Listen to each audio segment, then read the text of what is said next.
আসন্ন কোরবানির ঈদের আগেই চলতি মাসের পোশাক শ্রমিকদের বেতন বোনাস পরিশোধ করার আহ্বান জানিয়েছেন স্বরাষ্ট্র উপদেষ্টা লেফটেন্যান্ট জেনারেল অবসরপ্রাপ্ত মোহাম্মদ জাহাঙ্গীর আলম চৌধুরী।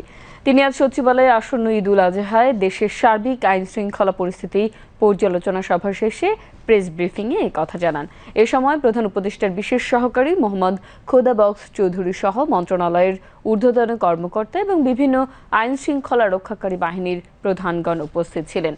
স্বরাষ্ট্র উপদেষ্টা বলেন, ঈদের পূর্বে গার্মেন্টস শ্রমিকদের বেতন ভাতাদি পরিশোধের পাশাপাশি ছুটি প্রদান এবং সড়ক মহাসড়ককে যানজট মুক্ত রাখার জন্য প্রয়োজনীয় ব্যবস্থা গ্রহণের নির্দেশ দেওয়া হয়েছে। সব গার্মেন্টস এলাকার বোনাসটা মে মাসের ভিতরে দিয়ে দিতে হবে।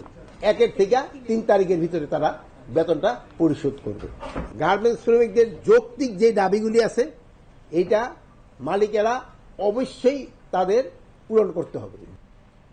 রাস্তা বন্ধ করে কোনোভাবেই যেন কোনো ধরনের পশুর হাট না বসে সেদিকে কঠোর নজরদারি থাকবে বলেও জানান স্বরাষ্ট্র উপদেষ্টা।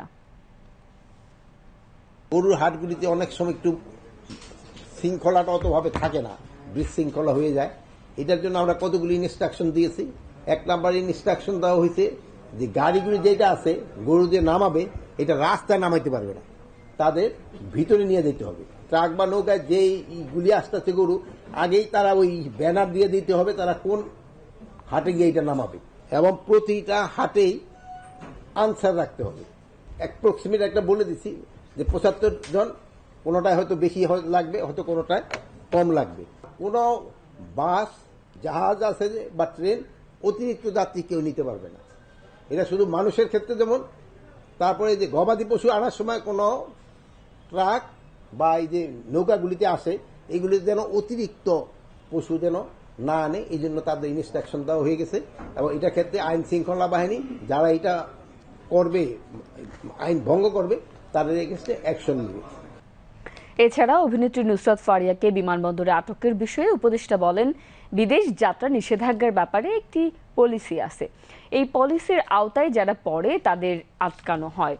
কেউ যেন ভোগান্তির শিকার না হয় এ বিষয়ে আইনশৃঙ্খলা রক্ষাকারী বাহিনীকে নির্দেশনা দেওয়া হয়েছে উল্লেখ করে তিনি বলেন, জুলাই আগস্ট গণহত্যায় যারা প্রকৃত অপরাধী তারাই যেন গ্রেপ্তার হয় তা নিশ্চিত করা হবে।